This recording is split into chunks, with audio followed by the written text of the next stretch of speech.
Oh, we'll go ahead and get started. Welcome to the Transit Matters meeting on February 8th, 2022. We are located at the City of Nashville in room 208. You're always welcome to join us in person, and thank you for joining us online as well. My name is Camille Correa. I'm the Transit Administrator. And I'm Nick Shelberg. I'm the Communications Specialist. And thank you, Kelly, for joining us. And we also have a passenger here joining us in the room, and his name is Paul. Thank you, Paul, for joining us today. You're welcome. We'll start with the first slide, and we'll do some winter safety reminders. We have a safety notice that we post on board our vehicles to look for a safe, visible place to wait for the pickup and drop off. You know how there's snowbanks almost everywhere, depending upon the location. We want to make sure that you are as safe as possible. So find a location where the bus can pick you up close to the bus stop, and also away from any cars that could access you as well.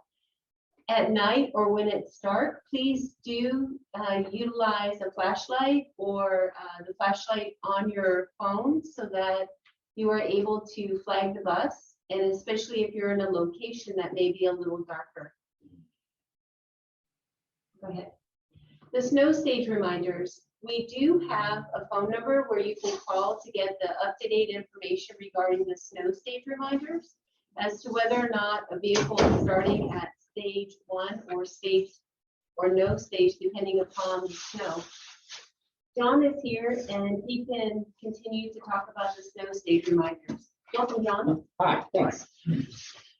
Yeah, so snow stages are a tool that we put in place 3 years ago now to try to make it so that we could continue running service deeper into weather events without creating situations where the buses were stuck and needing tows. And so to do that, we're just trying to stay away from some of the areas where we know we have the most challenges. Nashville is a relatively flat city, so we can make most of the roads fairly easily. There's a couple of hills that the buses do end up going up and down. The hills over in the Conan and what is that, like the East Dunstable area there, Smithbrook Road, that hill tends to give us challenges, and then the hill up at Dartmouth Hitchcock tends to give us challenges. So these snow stages allow us to stay away from those areas. More recently, we had a more severe weather event this past Saturday, or excuse me, the Saturday before, and we ended up consolidating service even a little further down. So we ran at a stage 2, but then we also dropped some frequencies on the 2A and 6A so that we had some more recovery time, which helped to keep all the other routes on time, and it was just easier to communicate to people how the buses were going to be running, because we were on time all day with our departures from the transit center, even though we had some pretty serious weather challenges. So I'd be interested to hear if anyone traveled not this past Saturday, but the Saturday before, and how cutting the 2A and 6A out of the schedule impacted people, because it's an alternative that we would consider using again in the future.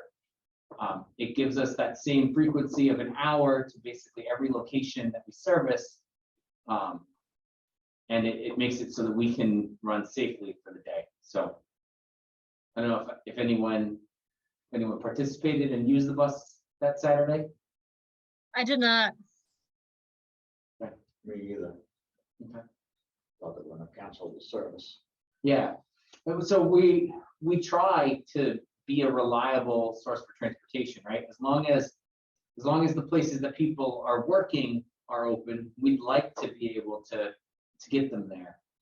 And that's part of what we did on that Saturday is we heard that the mall had closed for the day, and then we also heard that Market Basket closed for the day at 2 o'clock. And hearing that the grocery stores were closing was kind of drove our decision to stop service at 4, knowing that basically everyone who worked at the grocery stores would have had an opportunity to close out and to be ready to get a ride back. And so we didn't end up with any calls for anyone stranded, which is another thing that we were trying to avoid. So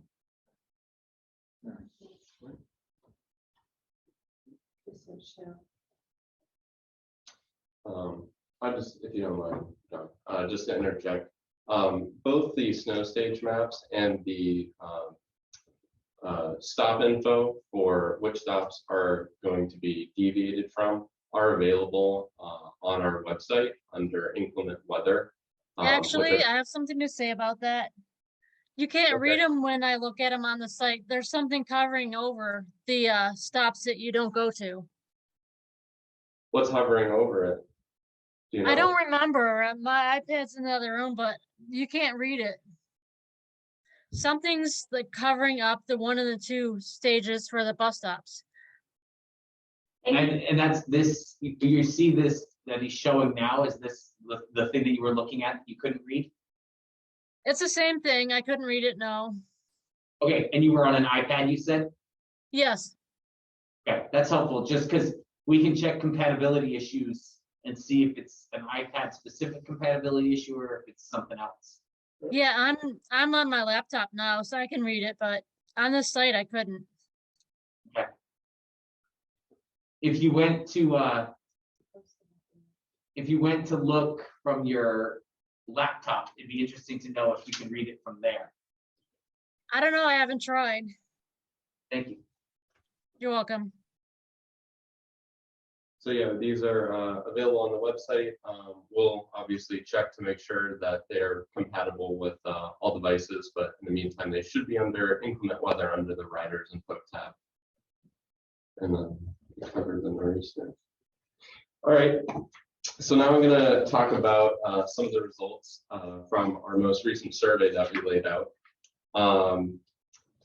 It ran from December 14th to December 30th in December of last month.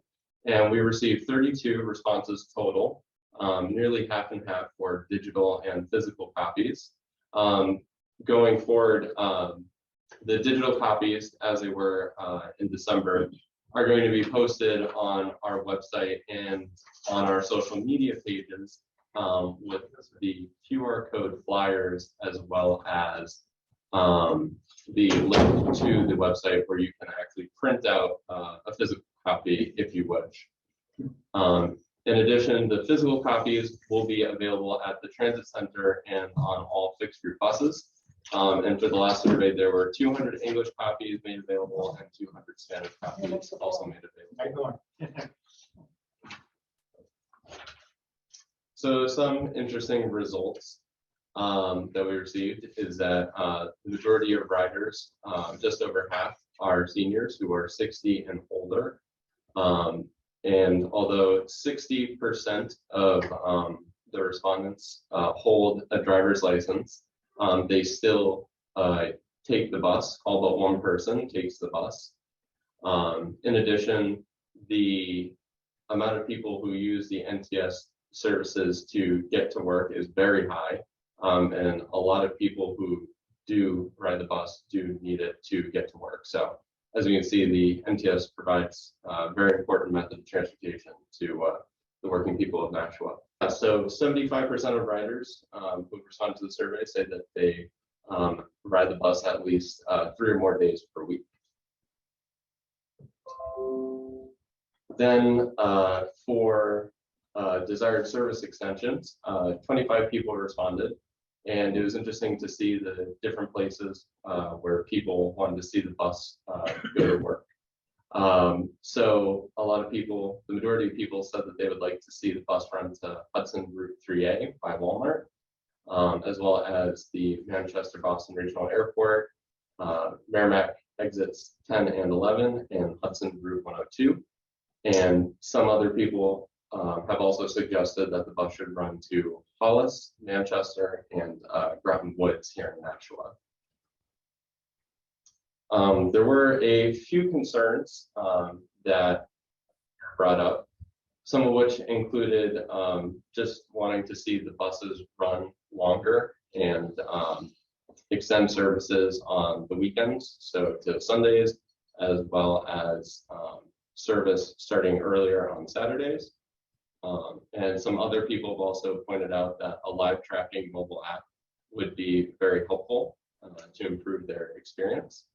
Some other points that I wanted to bring up is that there was someone who mentioned that there was a stop, that they wish there was a stop near CVS on Amherst Street and the Cumberland Farms also on Amherst Street. And I just wanted to point out that there are a few bus stops that are located near those locations. The Amherst at Town Fair bus stop, which is provided by the 2A in the north, are about a 6-minute walk from the CVS. And there are 2 stops that are very close to the Cumberland Farms, which are Amherst and Hardy and Amherst and Sargent, which again are served by the 2A, and the north.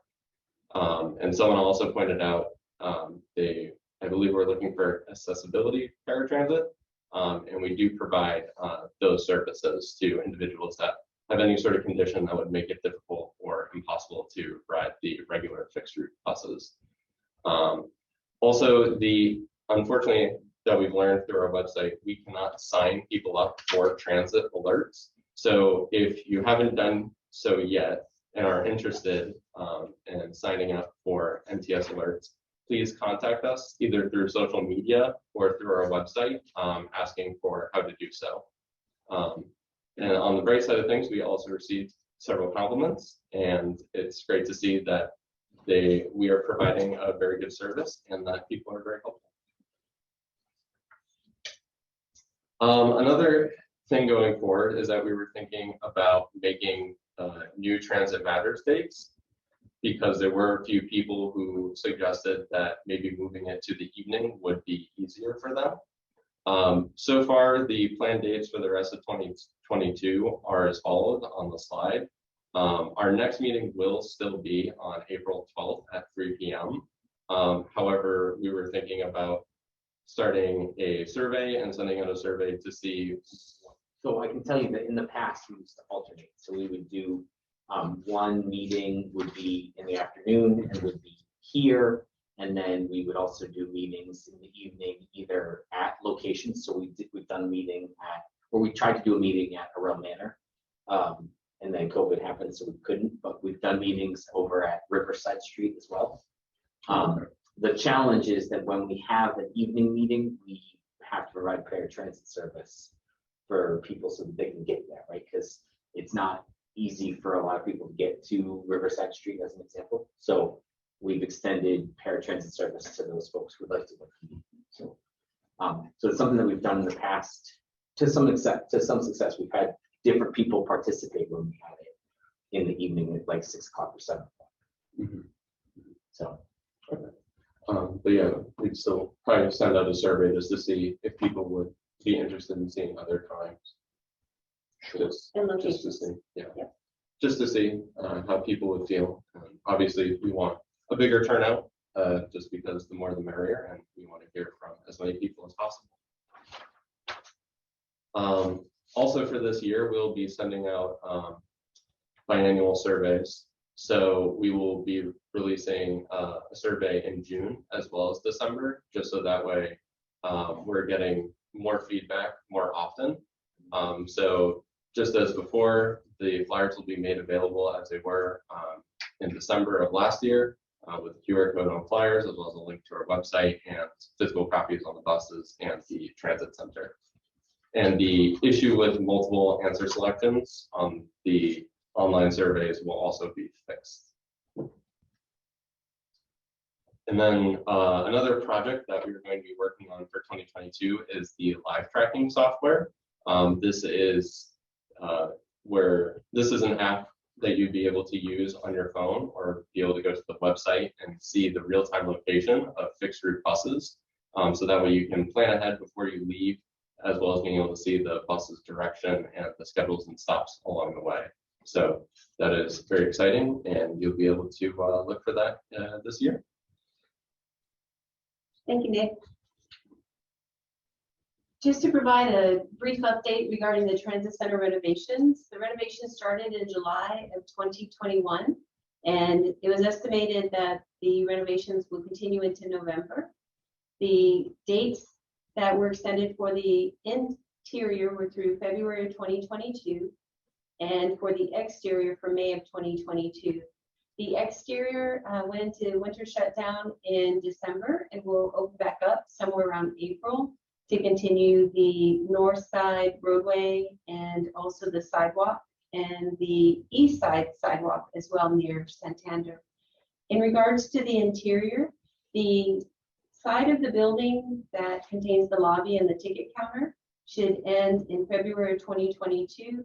We are hoping for the waiting area to also finalize in February 2022, but that may be pushed to a later date because the waiting area will need to be shut down for up to around 2 weeks to possibly a month to do the flooring and the walls and the painting.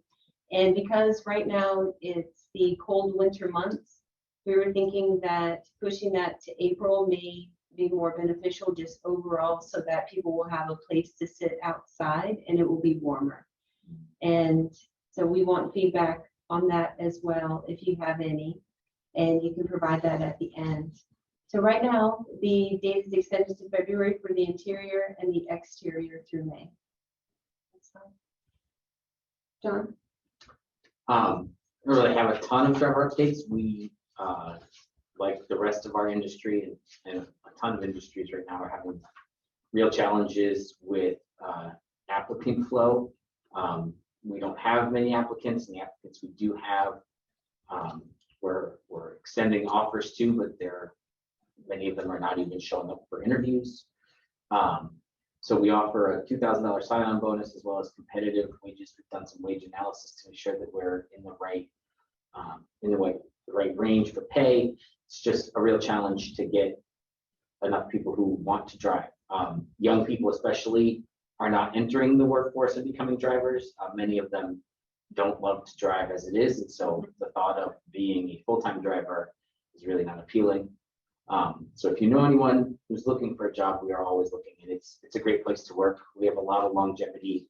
Our average employee has been there for more than 10 years. So we'd love to find more drivers, and it would help to make the system work better. Thank you. In regards to the NTS services and language assistance, we wanted to provide an overview for new passengers. And we have seasoned passengers here with us today that ride the fixed route service. Do you also ride the on-demand service at night? No, I don't do that. I use the regular service. Regular service? No, Paul takes they discontinued the northbound in South Main Street. And when we had the 2020, pandemic, COVID, whatever it is, I started taking him to work and back every day before he would stop at the buses. Mm-hmm.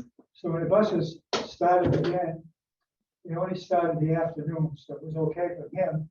But since then, I've been taking him to work in the morning at 6 o'clock. Okay, and it's not a good thing. By the time I get down to Area College, I see the southbound one now. This morning I saw one person on the bus. Normally I don't see anybody at all. It's empty. Okay, oh, I'm doing a talk. You'll have your time. So what I'm trying to say is it's taking its toll not only on him, but myself. I'm 82 and I do have health conditions as well. But that's not your problem, that's mine. But I'm here to try to help Paul. He's a challenged individual and he's been with me since 1976 when his mother died. And he can't drive. He works at BAE Systems in the kitchen. And he's very dependable, so he's there no matter what. So what I'm asking you, can you relook at what's happening between the north and southbound? I mean, when he was taking the bus before, there was probably 3 or 4 people on it. Yes. That's more than what the southbound is getting now. So my point is, he's a challenged individual, but he needs help. I'm trying to get him some help. And whatever you guys can do, be very, very helpful. I'll continue taking him as long as I can, but life is getting short, Paul knows exactly the statement he wanted to make. If when you're done, if Paul could make a statement about the routes. Okay. My idea is, can we just take the regular 6, have it go down 10 after 6, and have the 6A come down after 7 o'clock, and we just switch it over. So we get more going northbound than southbound. So we can start this schedule on this one at 5:30 and end it at 4:30. Then the 6A can continue to finish up the day. Then we can use a small van in the morning, use a little van for a while, then we put a big bus on after. Does that sound more practical? And what I mentioned to Paul is that we document when people have suggestions in regards to routes. So when we do the route planning and the changes, because he asked how soon could it change? And I said, at the moment, we don't have plans to make a change to all of the routes. I know there's some discussion as to, there was pre-COVID routes, and then there were COVID routes, and then there were changes over time. And so just want to make sure that we do document that, because we want to be able to provide that feedback back. And then, go ahead, John. Sure. You're going to say something? So Paul, my next question would be, what time does the bus get you there now? And what time did you need to be there? What's our difference in time? Well, the regular schedule, the regular 6 used to pick me up around between 6:24 in the morning and go downtown. Mhm. So I'm just thinking, the 6A's coming down at 10 after 6. Can't we just switch it over and have them start at 10 after 7, have this one go north at 6:10 in the morning, like this, to switch it over? Yeah, I understand what you're proposing as far as switching it over. My question is, what time do you need to be at BA? What time do you need to be It there? usually starts around 6:30, 7 o'clock. 6:30, 7 o'clock. Okay, He's usually there normally, when I take him down, he's there at least by 20 past or sooner. okay. And so I know that the folks at BAE have been really supportive of busing and people using the bus system and want to see the bus system succeed. And so my question is, are we missing your punch-in time by like 5 minutes? Is it something where we could talk with the folks at BAE and communicate to them, hey, here's the limitation of the buses. Could they push back your punch-in time by a few minutes so that you could use the bus? Because they expressed a willingness to be accommodating to bus passengers in the past. So that would be one thought, is the process for changing the routes is long. And it would take us a while to make that change. Even if we could, we have to go through the process of proving that enough people need that change in order to make it happen. But maybe in the more immediate, it would be possible to get you to work close enough that they'd say, okay, your new punch-in time is this, instead of what happened in the past, so you could just use the bus to get there. Well, 6. Because he works for Tedesco. Okay. He doesn't work for. Right. But I know that the folks at BAE have been supportive of that, and they are Sedesco's client, right? So if they went and said, hey, you've got a guy who works for you, the bus is going to get in here 10 minutes later, could we just change his punch time by 10 minutes? And if we could get Paul's information, we could follow up with you as well. So if you. And try to help navigate them, because that could be a different approach. Instead of changing all the buses, maybe we could work with your employer to help navigate that for you. Time? No, what I'd love is your contact information so that we can get your. That? Who's your contact? Your boss. Erica LaValle, she's my boss, and Steve's my boss. Okay. So when you go to work next, if we could get that information from them, we can try to help facilitate. What does that mean? You're gonna get a van going? No, it means that I'm gonna help them to understand the limitations that we have and the challenges that you have, and try to find a solution using the buses the way they are now. So you would take the bus now and just get there just a few minutes later and have them be like, that's okay, that's your new time to come to work, instead of coming in the time that you need to be there now. So what time are we talking about? I don't know, I have to look at the schedule, because I know that you would then take the bus and either take the Route 3 or the Route 1 to get to Canal Street. And I don't know those times off the top of my head, but that's something that we would work through together. So what we can do is, outside this, this meeting, is to make sure that we look at it from all standpoints, because that's what we do. We individualize transportation with the services that we have to offer. So we have the fixed route service, which is listed on the screen, and that's what you're talking about. but we do also have van service as well. And Okay, so we want to look at that and see if the times can match up, and that's what John's talking about. So does the vans, sign up for the van. do they run that early as well? That's part of the reason, that's part of what we would have to talk about with his employer is the van doesn't run early enough to get him there for 6:30. So But if What- it's 7, that might be a little Right. different. if, And so we need to look and see, because you need enough time. People, when they go to work, they need enough time to clock in, get situated and start work. So a lot of times people will call and say, I need to be at work at 7, when they really need to be at work at 6:45 or 6:40 in order to get to their location, clock in and take care of business to get themselves to their station. And sometimes they have to walk long distances as well. So I just wanted your information, whomever it would be. And if you could write that down, and then we'll be sure to follow up, because we have someone that works with people one-on-one to assist them with their actual individual transportation needs. If that's okay. So I put like pick up at 6:30, does that sound good? Well, That's what mainly they're gonna look just at. the name and phone number. Would that be your name and phone number? That would be mine, because Okay. I'm home, I'm home most of the time, retired. So So instead of saying it out loud on the recording, if you could just write it down for us, and we'd be happy to follow up. I'll give you my cell in my home, because in case one is busy. Okay, sounds great. And that's what we want to do for everyone. And that's also why we have the Transit Matters, is we want people to be able to ask questions and then we follow up. And we're always available for people by giving us a call. Under the slide that's up on the screen, you'll see on the left is fixed route and on the right it says van service.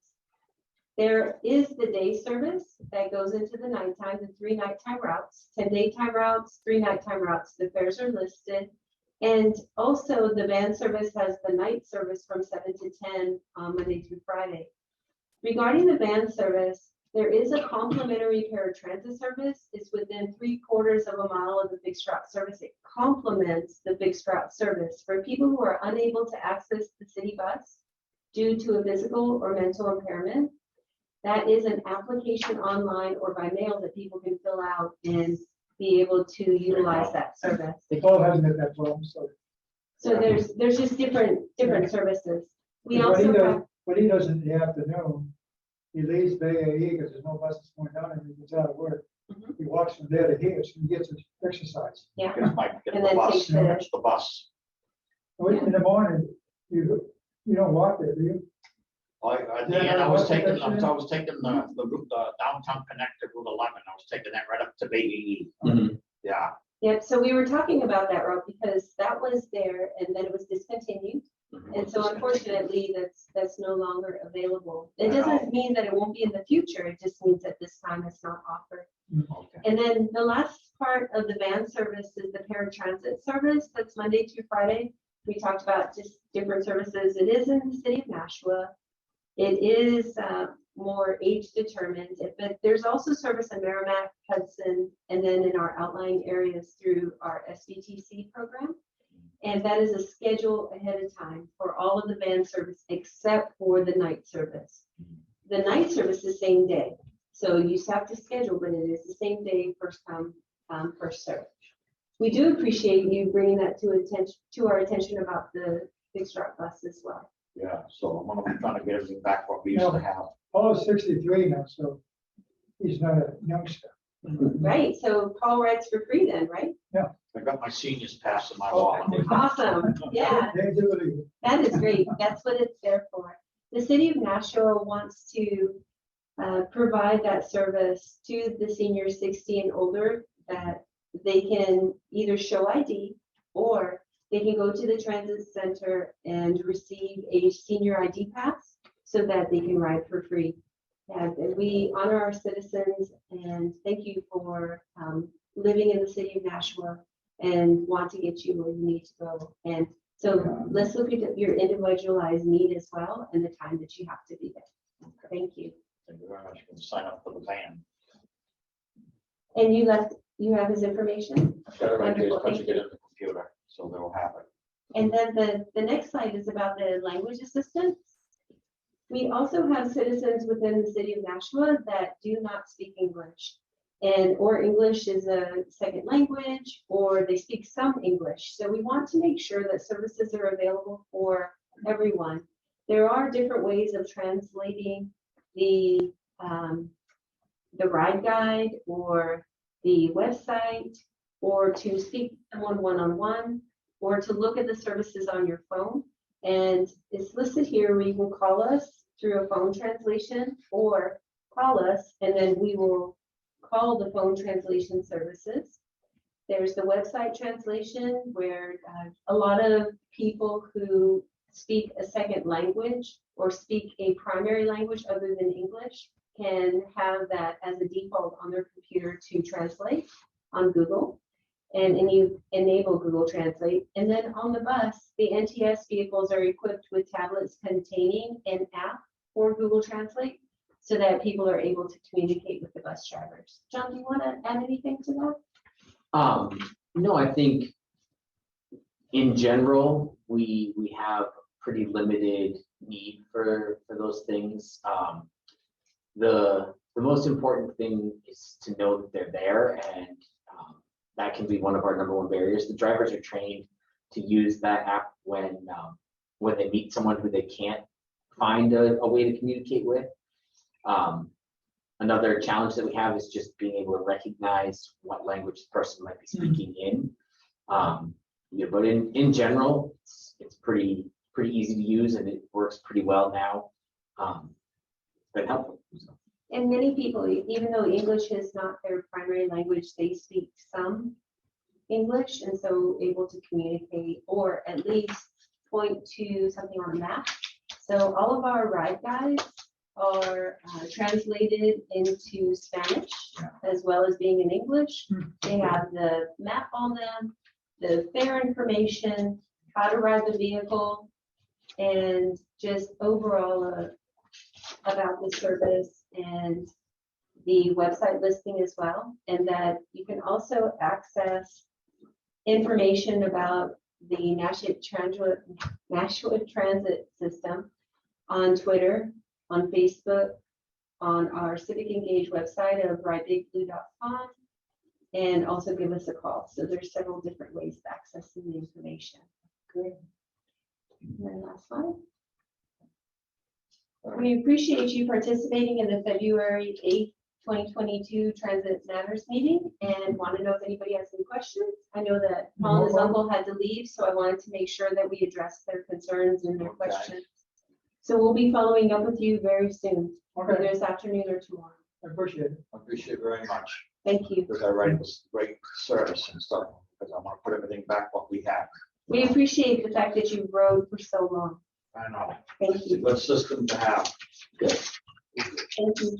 I noticed that a handful of people came on late, and one of the things that we had talked about before some of you got on was the response to the nor'easter 2 weeks ago, and I was interested to hear if anyone who participated today rode that day on Saturday.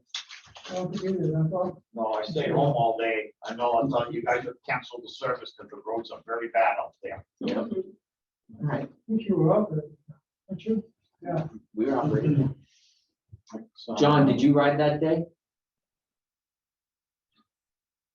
No. I don't think so. And Kelly said she All right. didn't. Is everyone muted? Next one, take it at 12. I muted myself, but I didn't, like I said, I didn't ride that day, so I figured the weather was too bad and I don't work on Saturdays anyways. This time of year especially. This is And over.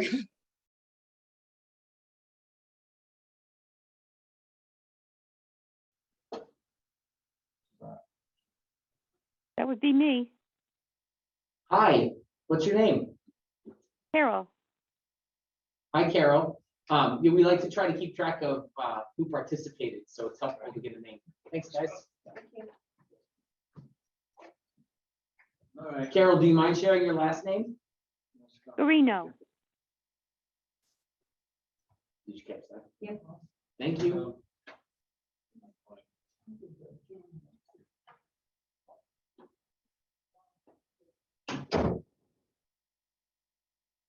Now we'll open up for questions. Yeah, Okay. I think we are. Does anyone have any questions? Yeah, Okay. I have a question. Go ahead. This is basically, I was riding the bus and apparently there was something wrong with their tablets, so the driver didn't go down Temple Street towards the library. He went down the bridge and then went on to Main Street and then to Canal Street. So I'm like, let me off at the next stop. So I figured it would be better to get off then instead of having to wait to get back to Temple Street when I live closer to Canal Street than I do the library. So I was like, let me off. But I guess my question is, should I correct the driver and say, I think your tablet's wrong. This isn't the route we take. Because I mean, I kind of take the 7 a lot. So that was the route 7 that happened on. What day was that, Kelly? And do you remember what time? No, but I reported it on the contact us. Okay. So you reported on Civic Engage? Yeah, they said that there was something wrong with the tablets and the drivers. I guess their tablet was telling them the wrong way to go because it must have said, "Oh, go down Water Street onto Main Street." I'm like, how are you going to get to Temple Street if we're not even going down the right way? I guess. Okay. That's I'll follow interesting. up on that, Kelly, because it sounds like we maybe have some issue with driver training or some other challenge. So if you've reported it on Civic Engage, that means that Mike Bellio probably looked into it, and I'll dig into it a little bit more and try to make sure that we don't have that issue again in the future. Right, thank you. I think it was Mike that contacted me by email and told me that the tablets were wrong. I'm like, okay, but that's a kind of a problem. They fixed the problem, but still. Yeah. Yep. Anything else? Well, that's it. Okay, Caroline, you had something? Nope, I've got nothing. Okay. John, how about you? I have nothing. Well, please Yes, give I us was going to ask if there are any more surveys that we should take between now and April. in June, right? Surveys in June, right? Yes, there are going to be 2 surveys this year, one in June, one in December. So between now and April, there won't be, but we will send one on June 1st of this year. That'll be the next one. We will have one for Okay, I'll keep my eyes open. Thank you. mention that. Oh, and we may also post a poll or a quick survey about new Transit Matters dates, probably within the next few weeks, but it won't be like another survey similar to the December one. And where will that be? Will that be on the social media page or on the It'll national? be via social media, our website, and there should be physical copies at the transit center or on the buses. All right, thank you. You're welcome. Thank you. Does anyone else have any questions? Well, thank you for participating in the meeting. The next meeting date is April 12th at 3:00 p.m. And we look forward to seeing you on the bus. Thank you for participating. Have a great day. You too. Bye. Bye now. Bye-bye.